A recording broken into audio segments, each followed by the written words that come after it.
All right, everyone, welcome to my TED Talk. So today we're going to be talking about human music. All right, so what is human music? Gotta relax. It's just a pitch. Gotta relax. This is Earth Radio. And now here's human music. Hmm. Human music. I like it. All right, so that clip from Rick and Morty is obviously meant to be funny. So you can make music to be funny, right? But then with just one simple remix, we can make this human music chill. Gotta relax. This is Earth Radio. And now here's human music. Hmm. Human music. I like it.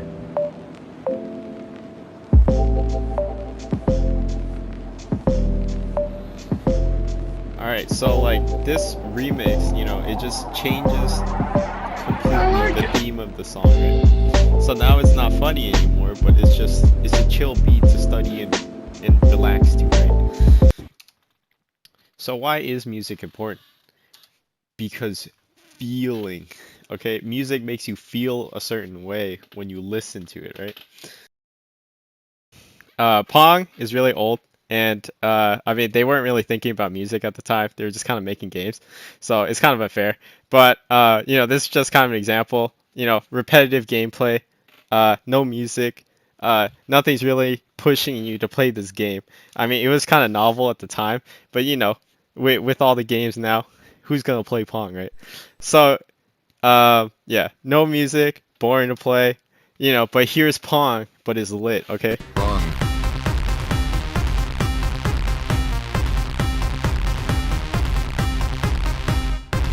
But yeah, so this is actually from a music video, but if it were real, I would play this, right? So, um, you know, it has music, it has good music, right? It makes you feel a certain way. It makes you feel pumped up, right? Um, and it would be actually fun to play, even though it's still the same game, right? Uh, oh, sorry. Okay, and then sometimes though, the music doesn't complement the gameplay, right? So here's a clip from Final Fantasy 13 2. I actually never played Final Fantasy, but yeah.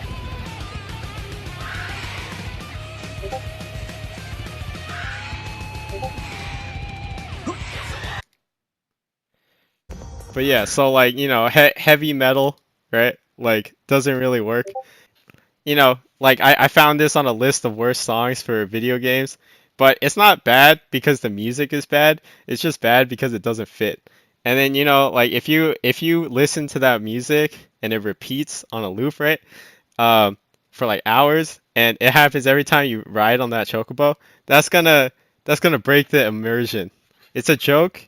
It's a joke, but jokes are fine for like one time thing. But if it loops, what I mean, that's terrible. So, musical themes. Music has to fit the type of game. It has to convey the appropriate feeling. PowerPoint's freaking out. So yeah, music has to fit the type of game you're making, has to convey the appropriate feeling at the appropriate time, right? Uh, it typically provides immersion unless the purpose of it is to break the immersion. And it music a lot of the times is used to tell stories. Uh, yeah, so here's a clip from BioShock Infinite. So this is like in the opening sequence, when you first see Columbia. All right. Still got a girl to find.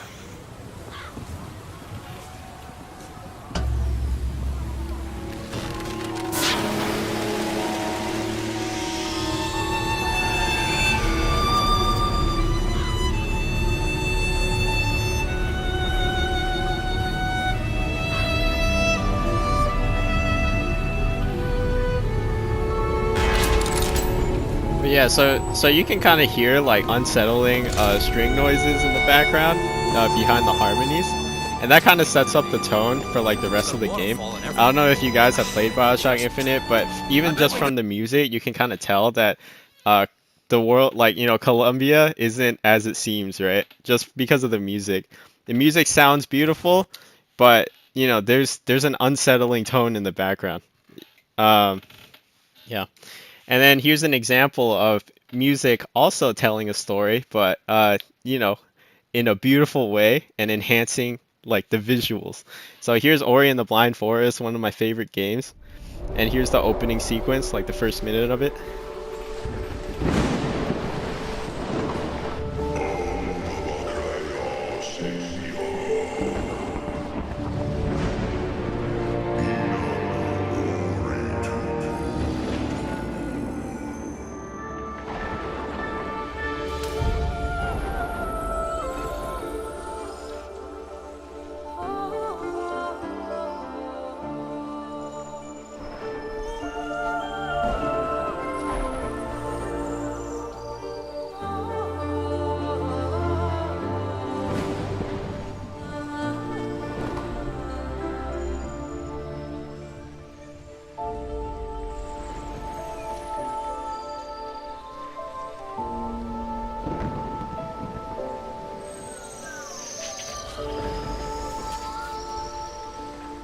But yeah, are you guys not immersed, right? Like, the visuals and the music, they just go hand in hand. They create like a beautiful like scene, a beautiful cutscene that, you're just watching. But like this kind of extends to the rest of the game actually. All the music in Ori is beautiful.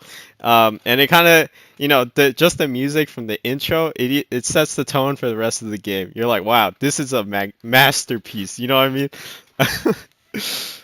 Um, yeah, it's like, very uh what's the word? Like fantastic. I don't know English, but yeah. Okay, so good music is hard, right? So I mean, this is like super general. Obviously, this is not like a breakdown, right? But yeah, like two main elements go into music, just kind of like music theory and sound design. Um, you can kind of classify like every sound um, with these two elements. But yeah, so in music theory, important things are like variation, but also the music has to be pretty simple, right? Especially this is especially important in video game music because a lot of music will loop. So you want to have enough variation to where it doesn't sound boring. Like it doesn't get annoying, right? Like after it's been looping like, for maybe hours. But then you also want it to be simple enough to where like it conveys the proper message. When you add too many elements to a song, it might kind of like over it might add too much noise. It's kind of like if you're talking to someone in like a really crowded area, with all the noise happening, it's kind of hard to get the message right. So you don't want that to happen in music. And then the other major element is sound design. So in sound design, you can make like ambient noises. You can make noises, sounds, and like with sounds that you've never heard before in your life. Like you can make like a brand new sound out of a synthesizer, or you can actually make sounds that people associate with good things. You know what I mean? Like if you make uh, violins or like strings, right? And use them to make like a really nice harmony. People a lot of the times associate like really nice strings, like tune strings and stuff, with like happy stuff. So yeah, you could use like a combination of different sounds to provide different levels of immersion. And yeah, so here's an example of like Super Mario. uh, you know, it's a really old game. They only had chip tunes to make sounds, right? So this is where like music theory kind of comes into play. They had to make something that was really simple, but like still varied enough to where you won't get annoyed, especially because they only really had chip tunes to work with.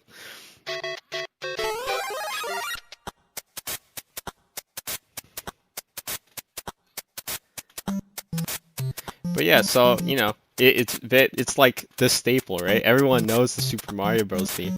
Um, it's simple, but it's varied enough to where it won't get boring. You can listen to this for hours, right?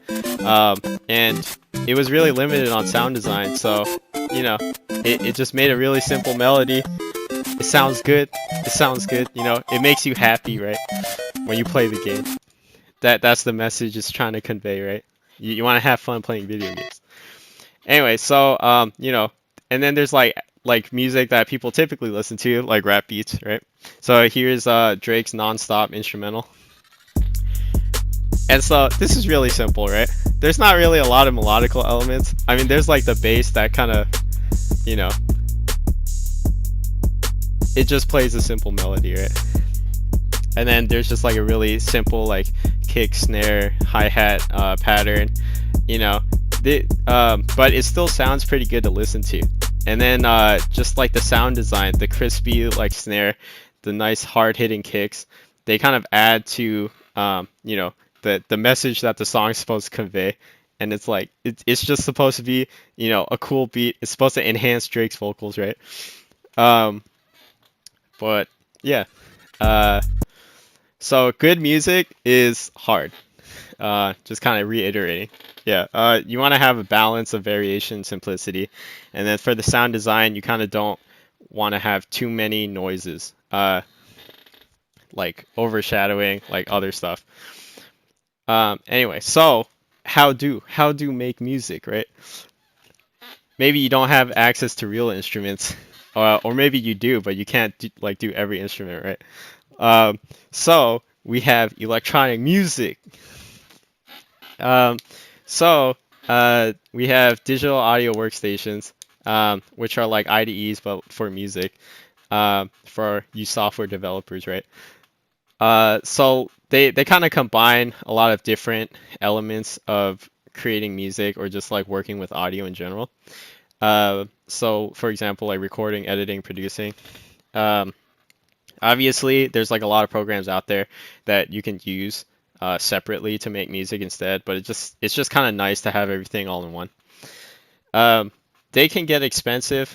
The most popular DAWs that people use are FL Studio or Ableton. Um, I personally use FL Studio. There's also a lot of like resources available for these because they're popular. But there's also free DAWs.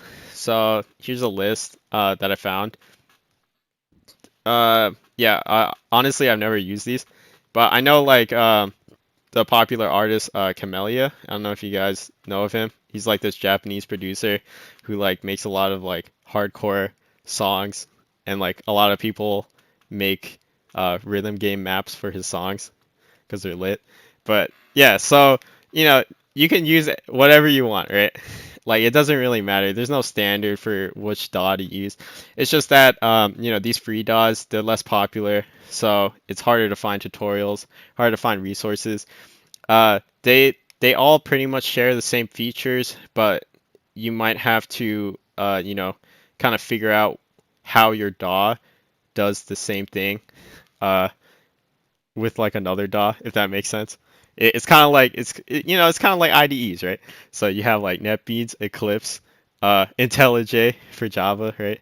Um, yeah, it, they all do the same thing, but it's just different ways.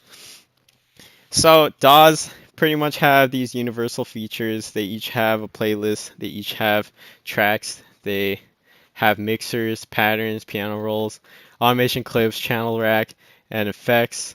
Uh, so most DAWs also support the ability to use third-party plugins.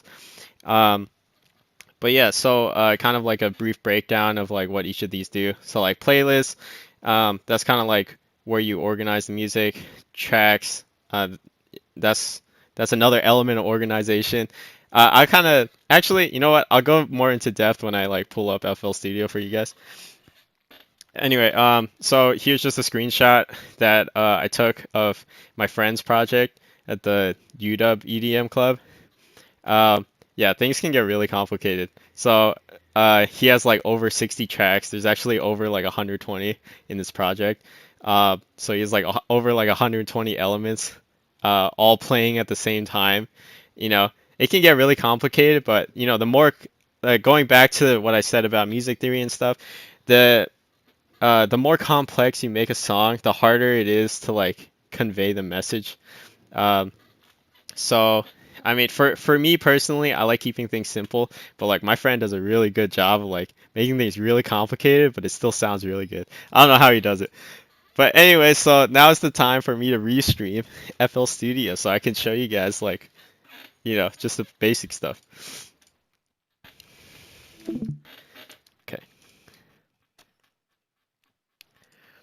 Oh yeah, by the way, any questions before we go into like this demo?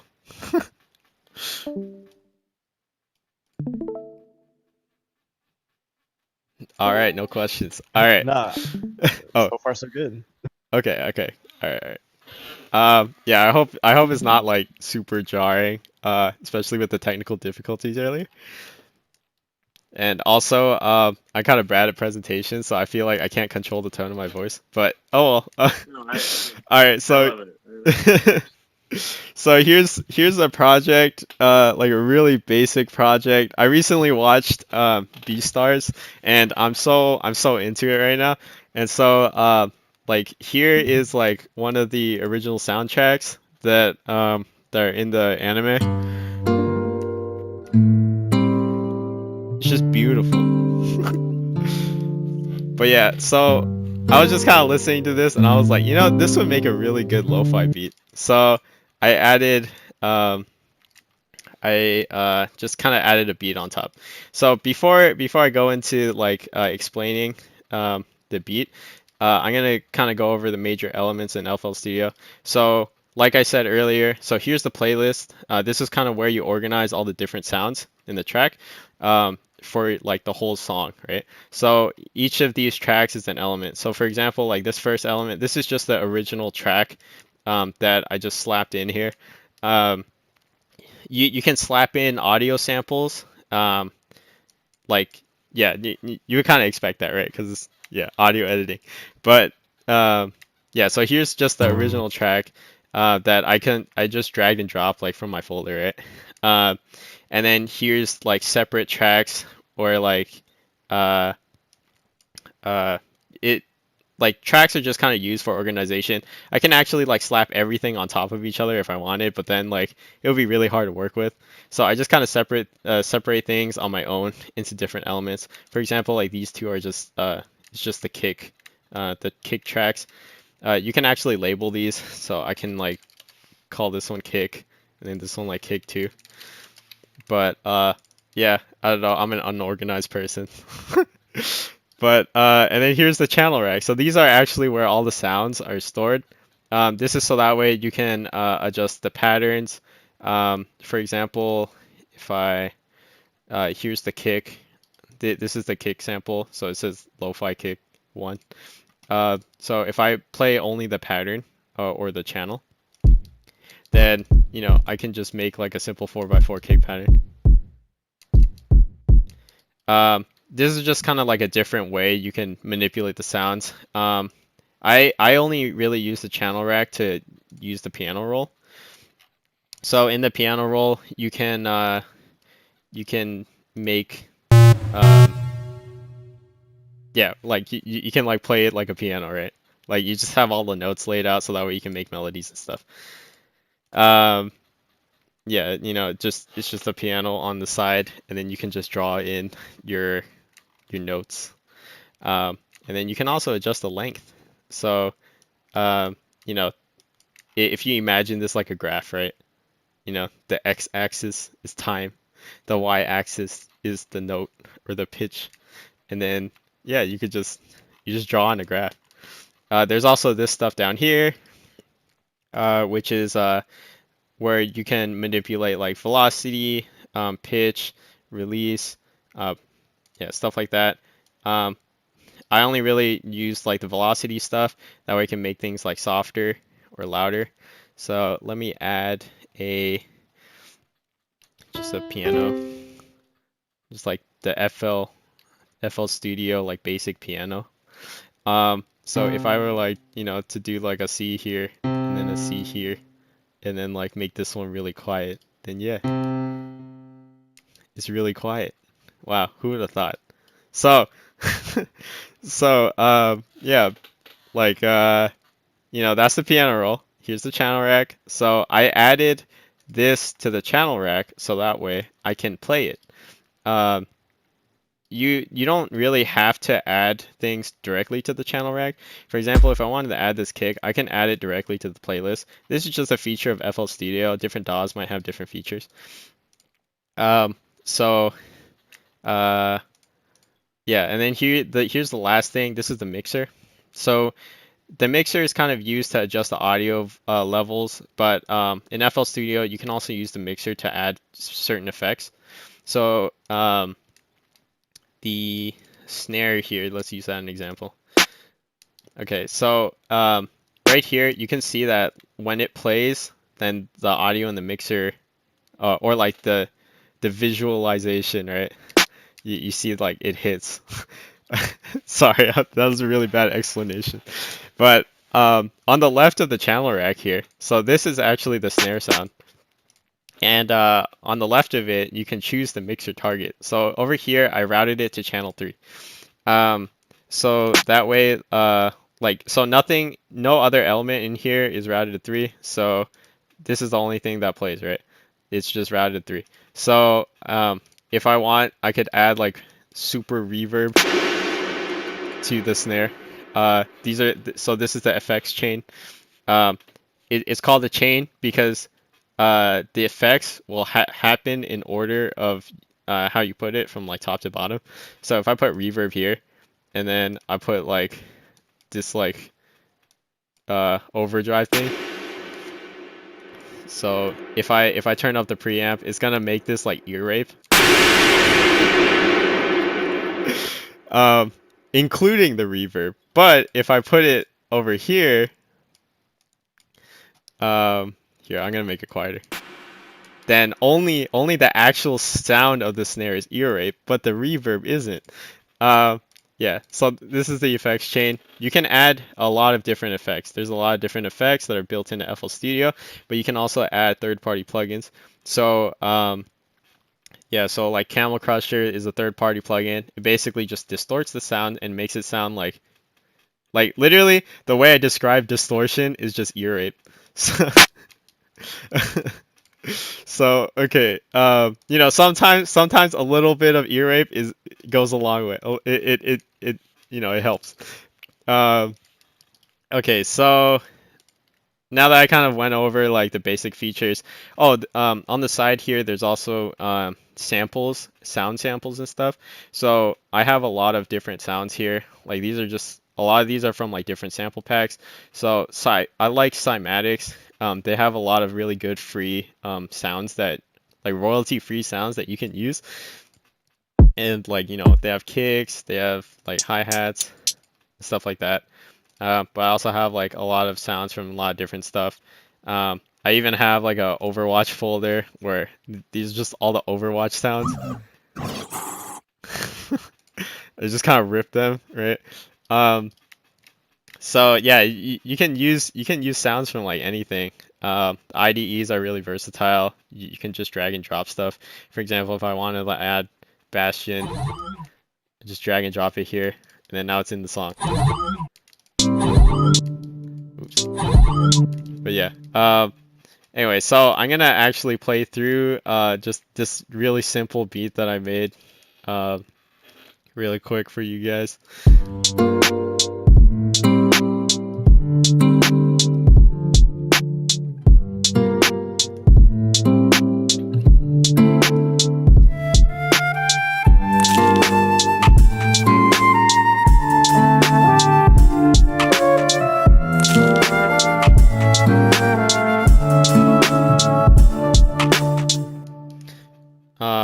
Yeah, so over here I just have the sample and it's just set to the correct tempo.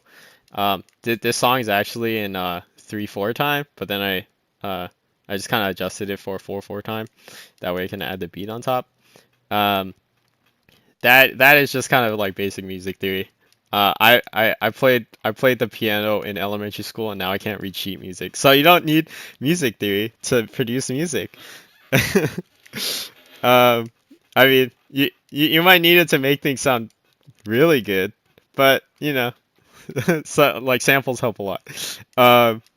Yeah, then you don't have to actually make any melodical elements. So all I really did here was add this beat. Just like straight up, just slapped it on top of the sample. Just a really simple beat. So the way I made this here, let's remake it real quick.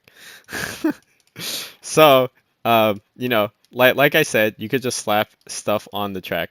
So I just went to uh, you know, I just have this like lo-fi toolkit with like a bunch of samples.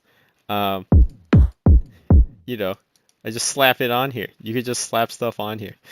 Um, this like this kick sound. I just routed it to number 2 on the mixer.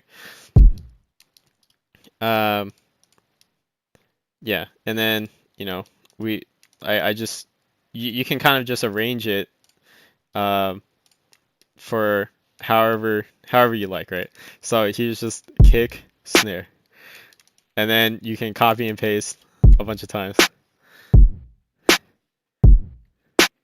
Now we can add variation to it, like I did earlier, by just adding another kick, just in different rhythms.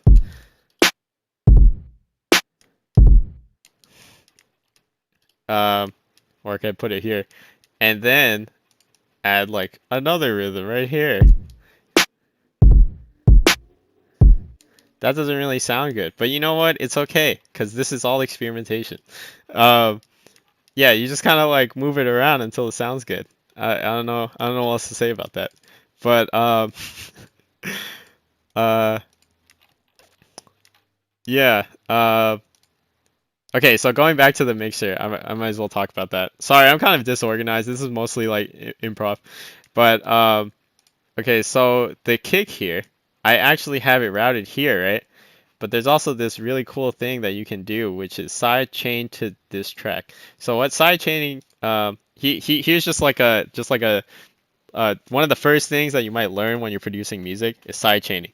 So the idea of side chaining is basically like as soon as the sound plays, it kind of ducks the sound, the volume of something else.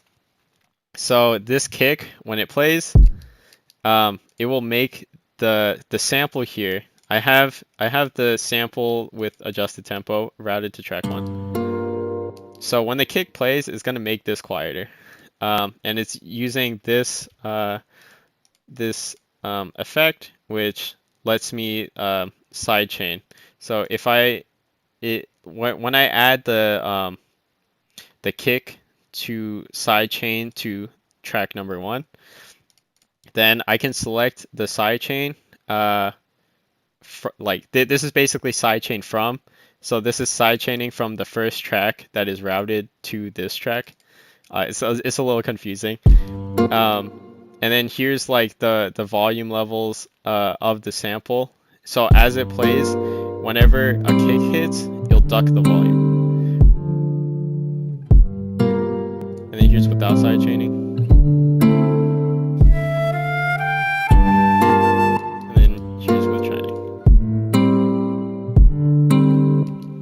It's just to duck the volume. It just makes the kick more pronounced. You could sidechain different things other than a kick. But yeah, I kind of feel like I'm going a little too far with this, but yeah, I guess I could just like kind of end it here, unless you guys want to know more. Since I just kind of gave a really basic overview of like how to use a DAW and stuff. Anyone have any questions?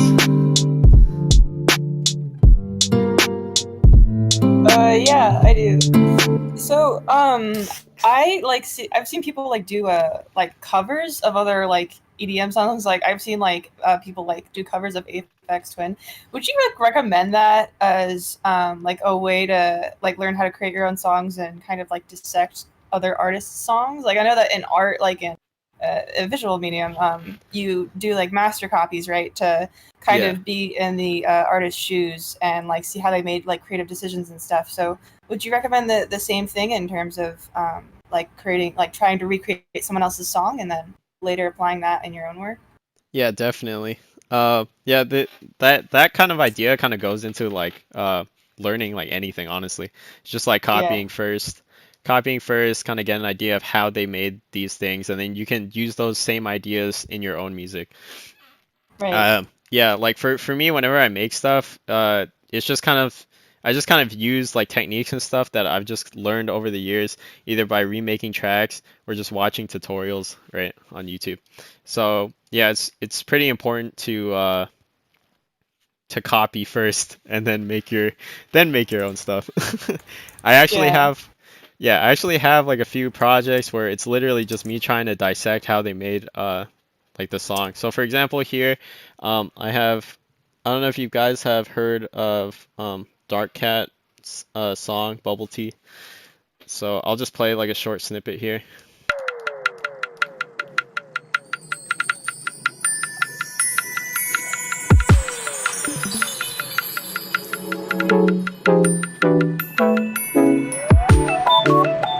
But yeah, I love this song.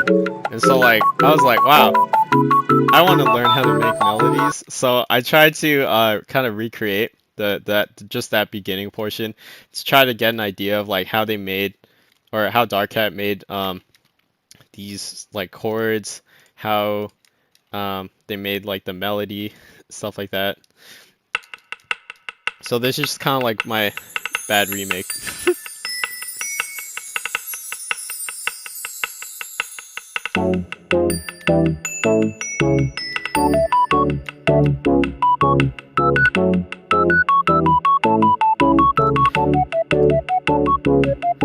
But yeah, so when I was remaking this, I was kind of just I was mostly trying to focus on remaking like the sounds, but then also the kind of like analyzing the melodies as well, kind of seeing like what patterns are in this melody that I can use for my future tracks. So for example, this falling staircase, like melody pattern, I've seen this a lot in a lot of different songs, and so I kind of use it a lot, or at least try to use it. Uh, like I don't really know a lot of music theory, so I don't know why this works, but it does. So I just kind of put it in a lot of songs.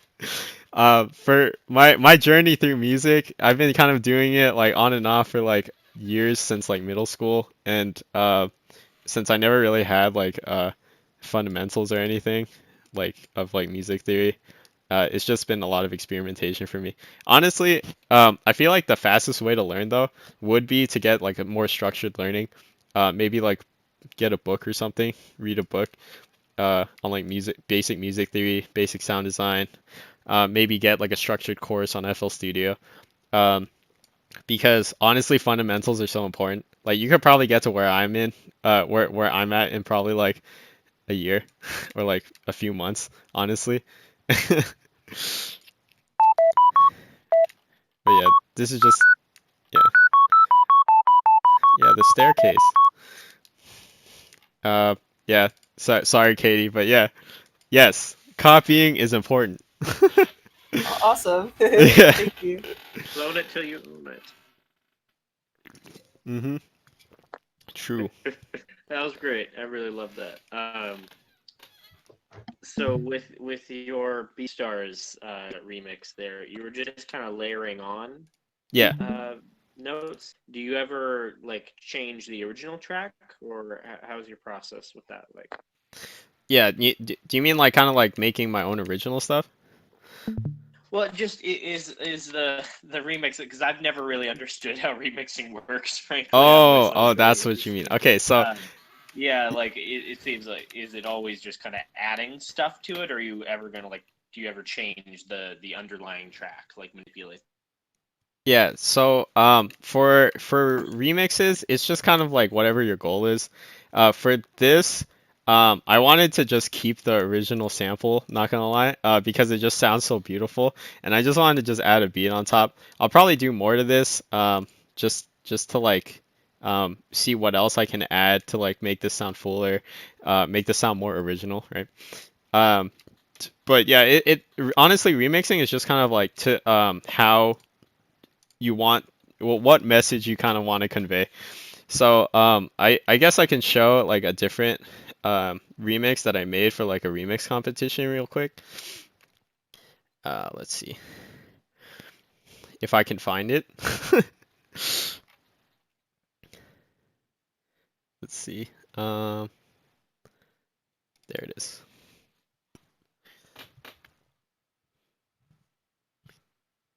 So here's a remix for a song that's where like I just changed like the whole feel of the song completely. So like literally the only thing I used from the original song was just like the vocals and like a piano. It might help if I had the actual bass song here. Let me see if I can find it actually. Alright. So yeah, here's the original song. Show me that you're brave enough. I wanna see you at your worst. Let me in on all your secrets. I wanna feel your every word. Let me just skip to the drop, I guess. For that, you ain't gotta hold. Say what you wanna. You ain't fooling nobody. Say what you wanna. Say you'll do it to me.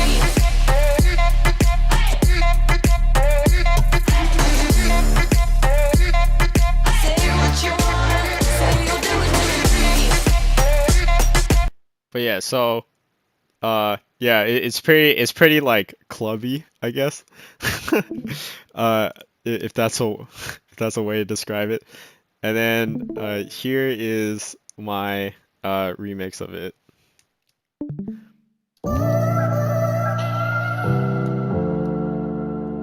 So yeah, I still use the piano. I pitched up the vocals. Show me that you're Yeah, I brave kinda enough. chopped it a little bit I here. wanna see you at your Keep that tone worst. really Let bad. me in on all your I added like secrets. some I like wanna taiko feel your drums every to word. make it like sound a Promise little that I'm bit strong orchestral here. enough. I'll tell you if it gets too much. You And can I know my added every some like weakness. repetition here So let me feel your with like a lot of every word. reverb to like add to the ambience. Don't go holding back. No, I ain't got time for that. If you wanna get this love, say then what you wanna. these are actually- what you wanna. this is You actually ain't in a gotta major hold your scale versus the tongue. original song's Say minor what you scale. So it wanna. makes the song What sound you better. want with my body. Say what you wanna. You ain't fooling nobody. Say what you wanna. Say you'll do it to me.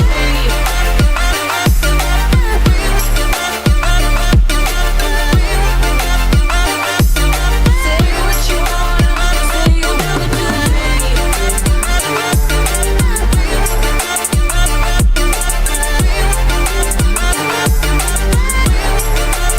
I can feel your eyes on. But yeah, so as you can hear, it is very different from the original song. So I wanted to flip the genre, so this is future based rather than house.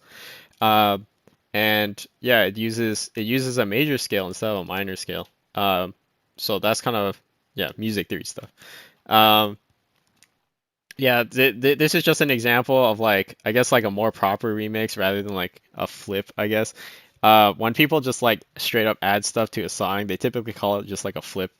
Um, and then this is kind of more of a remix because it actually like changes like the theme or like the message of the song. So yeah, yes, Gunner.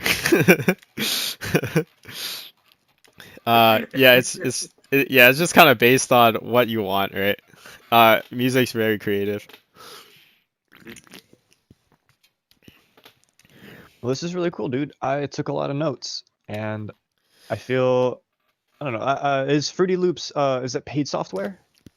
Yeah, it's paid software. They have a demo for it, but in the demo version, you can't reopen projects. Like you can save them, but you can't open Oh anything. no. Yeah, which is kind of bad. FL Studio is kind of bad as like if you just want to try it out. You might want to look at those other free DAWs. I could put like the list somewhere. Yeah. Well, thank you, Ben. Much appreciated. This was Yep. a really good first, like a really good intro into music. Thanks. Yep. Sorry, I went for like an hour. It's all good.